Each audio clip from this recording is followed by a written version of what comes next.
Dr. Denise Ejo, the CEO of Cornwall Cancer Foundation. I would like to welcome you to our Cornwall Cancer Foundation page.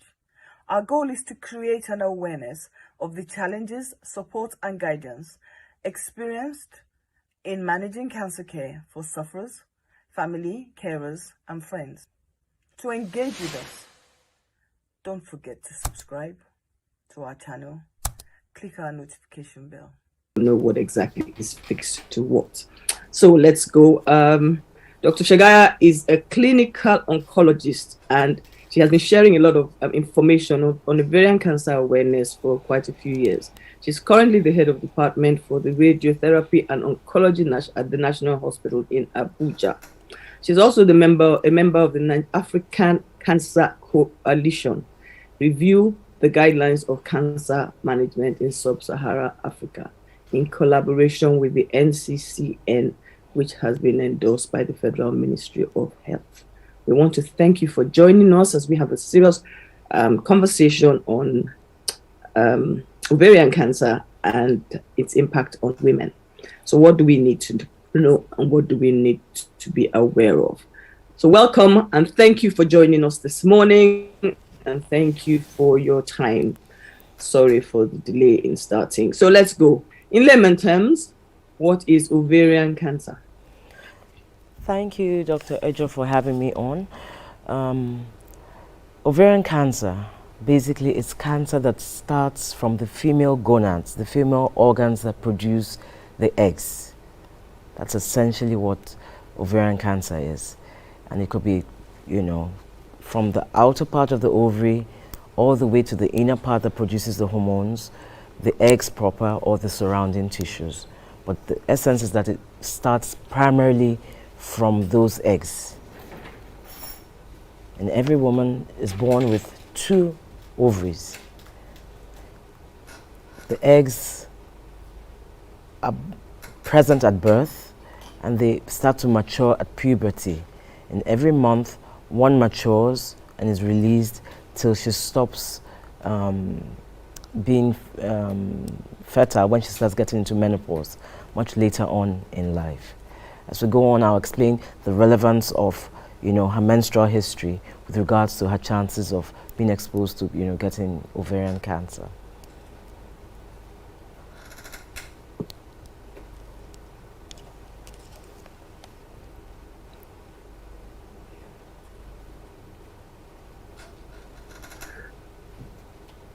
Quite hard because I really can't hear you. So I'm not sure what you said. What are the signs and symptoms of ovarian cancer? I think that will help.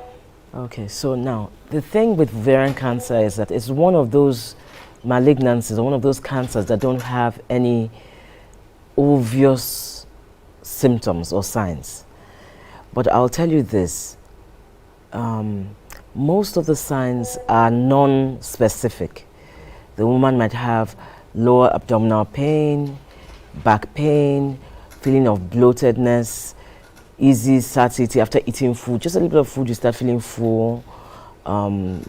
As it progresses, vomiting, and other more specific signs. But ovarian cancer is one of those that don't have any specific symptom. It's just a real feeling of unwellness, and then seeking the right help, it can now be found out. Now, this is one of the reasons why late presentations are common with ovarian cancer, not just in Nigeria, but everywhere in the world. Thank you for that. So, how common is ovarian cancer? Now, ovarian cancer, unfortunately in Nigeria, our statistics are still very sketchy. You have different centers reporting what they find. But I'll tell you this much. In the world, you're looking at 1 in 78 women being diagnosed with ovarian cancer. And then 1 in 108, being likely to die from it. But that may sound like a very big figure, but the reason why this program is extremely important, especially for those who are listening out there, is that if you catch ovarian cancer early, that one woman out of that 78, if it's caught early, her 5-year survival chances are as high as 90%. But if caught late, when it has already spread, her chances of survival drop all the way to like 30%. So that's why it's so important that even though, and the reason why we have figures which are so, sketchy is because we're not really very good with keeping, with documentation and statistics in this country. We still have, the literature out there, you have Abuja has figures, Enugu has figures, Zaria has figures, but we don't have like a general, the whole country coming together. But I'm sure all that will soon change. But it's extremely important, to understand your body so that you can only, how do you say it? You only recognize what you know. If you don't have a high index of suspicion, you will miss it. So for those vague symptoms, know your body, seek medical care early, talk to your specialist about your risk factors, and so that the diagnosis is caught, on time. Thank you for that. So now, bearing in mind, it's a woman thing, and the implications we have. What are the treatment or modalities or options that women have for ovarian cancer, and how do we manage it in such a way that it is not intrusive, if it doesn't have to be? Okay, so the thing with ovarian cancer is the treatment modalities are tied to the stage. And cancer management generally should always be a multidisciplinary thing. So ab initio, from the beginning, it's important to establish certain things. Is the woman premenopausal or postmenopausal? Is it an early disease or a late disease? Has she finished having, children? Does she still have the interest to have, more children, expand her family? Is this option safe for her? So, if I have a patient who has an early ovarian cancer diagnosis, from the very first meeting, we're going to have that discussion. And if she happens to be a premenopausal woman who still wants to have more children, the first modality you're going to want to go for, either way, if the patient qualifies, is surgery, what we call cytoreductive surgery. Basically, what you're trying to do is get out as much of the cancer cells out of the body as much as possible. But you're going to want to make sure it's an issue. Fertility sparing. This way, this lady, years down the line, can still have children. If it is too advanced, this might not be an option for her to be able to have children. But you're looking at fertility sparing surgery. You're also looking at the option to be able to freeze her eggs before you even start chemotherapy, which has been associated with reduced fertility. You can also think about freezing an embryo, which is actually a little bit superior to freezing of the eggs. But these are all things that must be discussed at the beginning. It's not when you've given a couple of cycles of chemotherapy or after surgery, then you now start going back and talking about, fertility. So the treatment options essentially are surgery, chemotherapy, and in recent times now we have immunotherapy added onto the line of medications or treatment options available.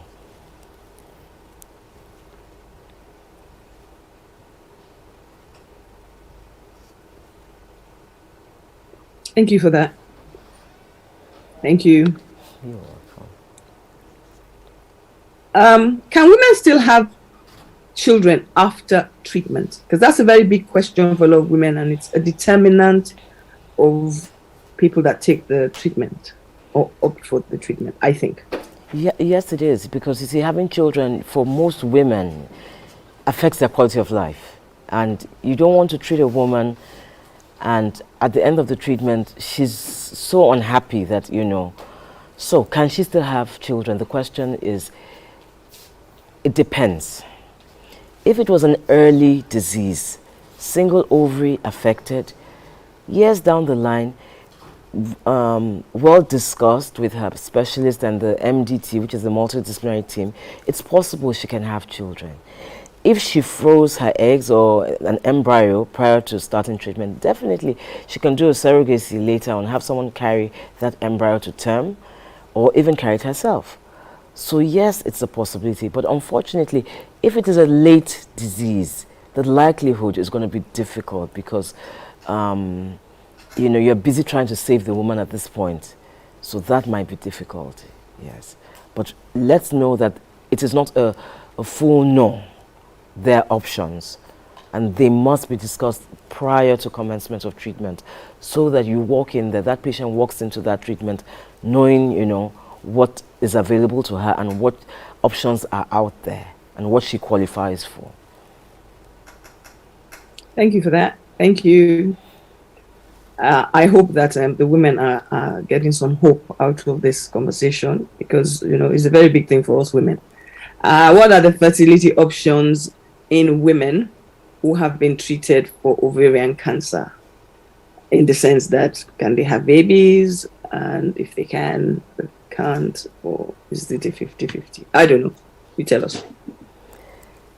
For women who have had ovarian cancer, like as I said earlier on, it all depends on how old was she when she was diagnosed and treated. Was she menopausal already? Was she premenopausal? Were these options that I just mentioned taken into cognizance? Did she have fertility sparing surgery? If she had, definitely, I mean, if she was diagnosed when she was a teenager, by the time she gets to her 20s, 30s, and it was an early stage, definitely she can have more children. So yes, it's possible. But if it's a late presentation, or if she was postmenopausal already, then having children will not be possible, which is why I will go back again and say early diagnosis still cannot be overemphasized, because that is what is going to determine a lot of things down the line. Whether the woman can have more children, how successful her treatment will be, the prognosis of her disease. We have to keep on talking about the diagnosis, early diagnosis of ovarian cancer. Unfortunately, ovarian cancer is one of the few that don't have a pre-malignant stage that you can screen out. So it's important that you know your body, you seek care when anything changes, you know, from the right people. Try to find out about, if you have a family history of breast cancer, colon cancer, or even ovarian cancer, that's a risk factor. Also try to know your, if you have any of those prior things I just mentioned, you might be someone who will benefit from BRCA1 and BRCA2 testing, because all these things determine, you know, how you'll be managed down the line. So are there any screening options for ovarian cancer? I mean, the same way we have for like breast cancer and quite a few others, actually, coming to think about it. There are no screening methods. The reason being, you can only screen conditions that have a pre-malignant stage. That's, you know, the normal thing to do, either for those that have a pre-malignant or those that you can catch early. Unfortunately, ovarian cancer doesn't have any. Neither does it have any unique symptoms. So your best bet is, like I said, I keep on repeating, and I'll keep on repeating it, is to, one, know your body. If there are any new changes, you know, seek care from the appropriate people. If you have any family history of ovarian cancer, breast cancer, colon cancer, endometrial cancer, which is cancer of the womb, please know your BRCA1, BRCA2 mutation status. Seek help from the right people. Who would the right people be? You're better off going to probably a tertiary center where they have a gynecologist, or a center that has oncology department, but probably you'd come through gynae unit. Once you have all these things, then you are able to have a high index of suspicion. So when you're talking to the doctor and you're telling him this, they will look out for these things. There are things like tumor markers and things down that can be added on, but essentially what happens is a high index of suspicion leads the doctor to look for it and diagnose it early.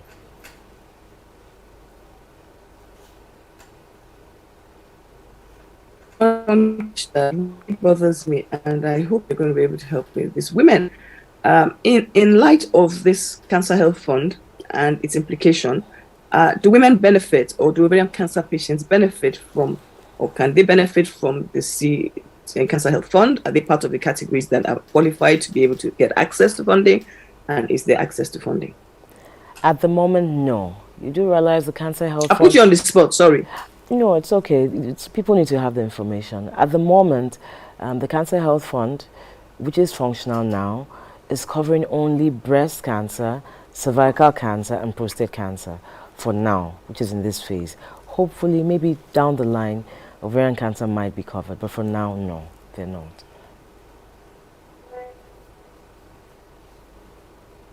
Well, that okay. So in which case, my main and last question now is going to be, in light of our awareness campaign in Nigeria and awareness for women, or rather for cancer patients, yeah, unless we have data, we will never be able to measure progress, and we'll never be able to do accounts that reflect